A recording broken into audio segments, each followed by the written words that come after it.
दोस्तों आज हम बाराबंकी से 4 किलोमीटर हैदरगढ़ मार्ग पर हैं। यहाँ पर ये मजीठा मंदिर है जो 2000 वर्ष पुराना है। इस मंदिर से जुड़ी दो दंत कथाएं मान प्रचलित हैं। पहली तो यहाँ पर बताते हैं कि मंजीठ के पेड़ों का बाग था, जंगल था। जंगल में विशालकाय सर्प था जिसका बहुत ही आतंक था।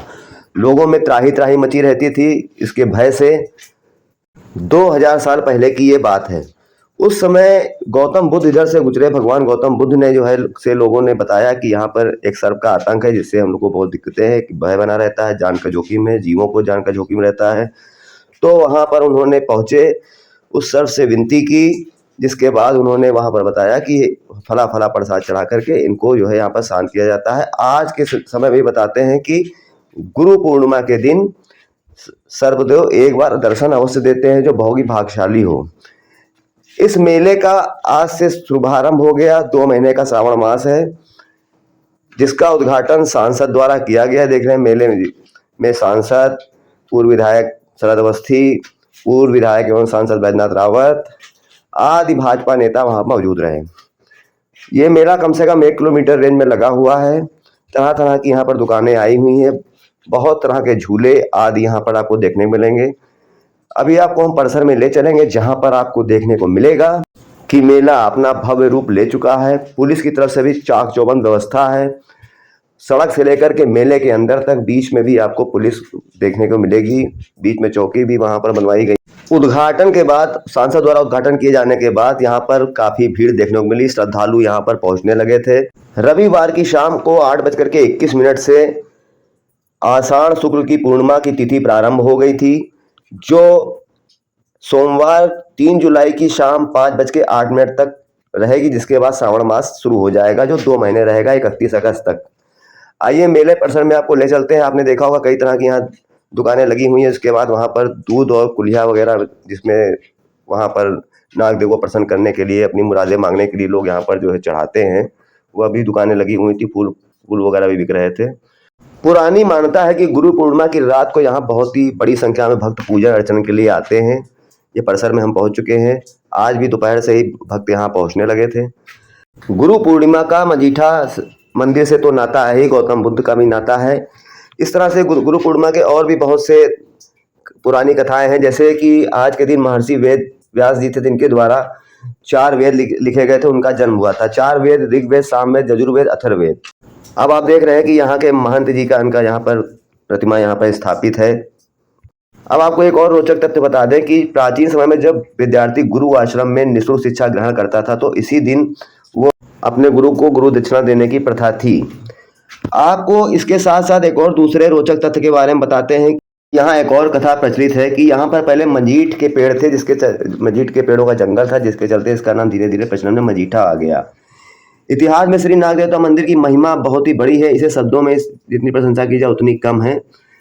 यहाँ पर एक बार ग्रामीणों की एक गाय जो जंगल में चली गई, उसको ग्रामीण ढूंढते ढूंढते यहाँ जब पहुंचे तो एक वहां पर संत तपस्या कर रहे थे, तपस्या में, और गाय सरोवर में स्नान कर रही थी। गांव वाले गाय को लेकर अपने गांव वापस आ गए। उसके बाद उन्होंने सोचा कि संत को एक बार आदर सत्कार गांव बुलाया जाए। यह प्रस्ताव संत के सामने रखा तो उन्होंने मना कर दिया, गांव नहीं गए। तब संत ने कहा कि अगर आकर आप लोग नाग देवता की यहाँ पर बाम्बी, जो छोटा सुरंग के रूप में से आज मठ भी कहा जाता है, उसमें आकर के दूध और साथ में चावल चढ़ाएं। जिस चावल को आप चढ़ाएंगे, दूध चावल चढ़ाएंगे, उस कुल्हिया को या जो छोटी सी मिट्टी का बर्तन होता है, उसको जाके घर के अगर चारों कोने में रख देंगे तो आपके घर में सर्प नहीं आएगा। इसके बाद ये प्रथा बन गई। धीरे धीरे लोगों की आस्था बढ़ती चली गई।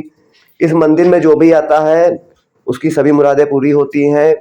और इस तरह से मंदिर का धीरे धीरे विस्तार होता चला गया है, क्योंकि लोगों की मनोकामनाएं पूरे होने का दौर जारी रहा लगातार। लोगों की इससे अटूट आस्था बढ़ती रही। ये भी मान्यता है कि मंदिर में कोई झूठी कसम खा ले तो उसका सर्वनाश सुनिश्चित है। और ये भी मान्यता है कि गुरु पूर्णिमा के दिन यहाँ पर नाग देवता दर्शन अवश्य देते हैं, एक बार जरूर देते हैं। ये जो ऐसा लोग बताते हैं। यहाँ पर ये पूरा परिसर आप देख रहे हैं, अंदर पुलिस भी मौजूद है। श्रद्धालु लगातार यहाँ पर पहुँचने लगे हैं। धीरे धीरे मेला बहुत ही भीड़ भाड़ वाला होने वाला है। ये दौर आज से ही शुरू हो जाएगा। मंदिर की लोग पूजा अर्चना करने के बाद यहाँ परिक्रमा भी करते हैं। आइए यहाँ के भी पुरोहित से बात करके आपको थोड़ी बहुत जानकारी जो उनके पास है वो आपको उपलब्ध कराते हैं। बाकी हमने जो बताया वो कथाएं कई वर्षों से, सैकड़ों वर्षों से प्रचलित रही हैं। ये सरोवर आप देख रहे हैं, बहुत ही प्राचीन सरोवर है। इसमें अमृत सरोवर बनने जा रहा है। नमस्कार दोस्तों, आज हम मजीठा गांव में हैं। यहाँ पर 2000 साल पुराना इस मंदिर का इतिहास है। गौतम बुद्ध के समय का इतिहास माना जाता है। इस बारे में आपको विस्तार से जानकारी देंगे, क्योंकि हम इसलिए यहाँ पर आए हुए हैं, यहाँ पहुँच चुके हैं क्योंकि श्रावण मास कल से शुरू है। सोमवार का पहला दिन श्रावण मास की शुरुआत हो रही है। इस बार सबसे विशेष बात यह है कि 2 महीने का सावन का महीना है। मजीठा के इस मंदिर में लोगों की अटूट आस्था है। भक्त बहुत दूर दूर से आते हैं। एक समय ऐसा था कि जब यहाँ के लिए बसें चलती थी, 30-35 साल पुरानी बात बता रहा हूँ आपको। और वर्तमान में भी अब कई साधन उपलब्ध हो गए हैं, लोग अपने साधनों से आते हैं। बहुत बड़ा मेला लगता है, करीब 1 किलोमीटर रेंज तक इसकी दूरी है मेले की। बहुत दूर दूर से दुकानदार आते हैं। देवे मेले की तरह एकदम इसमें वर्तमान स्वरूप हो चुका है। आइए आपको यहाँ के पुजारी से मिलवाते हैं, जो उनको बताएंगे कि इस मेले की क्या महिमा है, क्यों लोगों की अटूट आस्था है। इस बारे में विस्तार जानकारी देंगे। पुजारी जी प्रणाम। ये आपका क्या नाम है? हमारा नाम शिवराम वर्मा है। शिवराम वर्मा जी, हाँ, आप कितने वर्षों से यहाँ पर देख रेख कर रहे हैं? अब हम देख रेख तो करीब करीब 4 साल है। इसके बाद अशोक दास थे। तो अब यहाँ भाई हम आकर के यही बुजुर्गों के से सुना है कि 2000 पुराना मंदिर है, जो कि यहाँ की महिमा बड़ी आगम है। यानी बहुत महिमा बताइए। हाँ, महिमा ये है कि यहाँ लोग दूध और चावल चढ़ाते हैं तो उनकी मनोकामना पूर्ण होते यानी होती रहती है। तो इसी से ये महिमा बढ़ती ही जा रही है, जो कि यहाँ उन्नाव, लखनऊ, सीतापुर, हरदोई बहुत सारे लोग आते हैं। बम्फर भीड़ होती है। यहाँ बताते हैं बहुत विशाल नाग था। जब गौतम बुद्ध जी इधर से गुजरे तो यहाँ पे उनका जो उसका जो बहुत तांडव मचा हुआ था, उसमें बहुत ही रौद्र रूपी था। जंगल था, ये कोई जानता नहीं था कि यहाँ कोई है।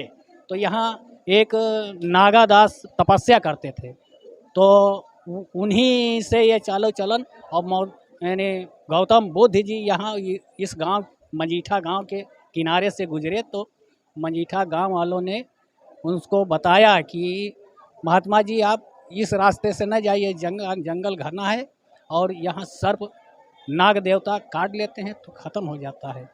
तो उन्होंने अपने मन में सोच करके वो गांव वालों से बताया नहीं, वो आकर के जंगल में नागादास से मिले, नाग देवता से मिले और मिल कर के उनको शांत कराया।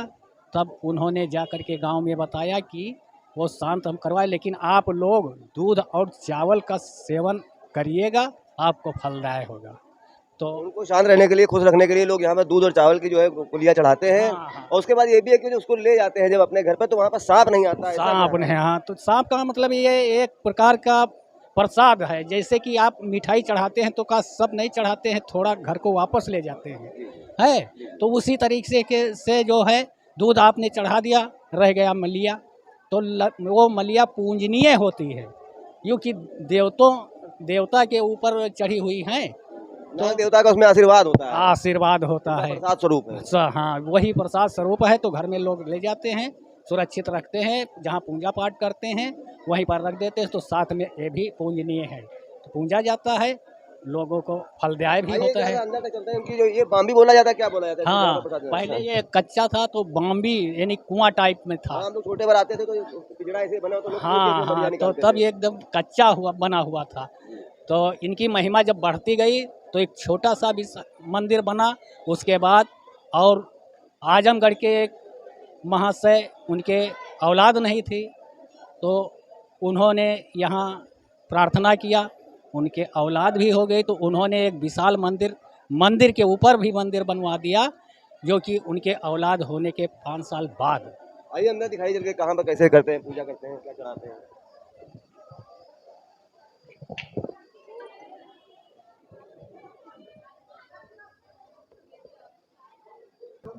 तो यहाँ पर जो माना जाता है नाग देवता, हाँ, यही जो है, ये जो नाग देवता रखे हुए हैं, इन्हीं के ऊपर दूध चावल चढ़ाया जाता है। अभी सावन अभी शुरू भी नहीं हुआ है, परसों मंगलवार से शुरू होना है। नहीं, ये मतलब आज कुछ समय से दिन से ही पूर्णिमा का वह है, इसी से आज से मेला शुरू हो गया है। वैसे कैलेंडर में तो 3 तारीख को मतलब मैंने देखा है, लेकिन आज ही लोग कहते हैं नहीं, आज से ही पूर्णिमा हुआ है 12 साढ़े 12 बजे। जी जी, उद्घाटन के बाद से यहाँ पर लोग अपने श्रद्धालु आने लगे हैं। हो गया है। बहुत बहुत धन्यवाद आपका।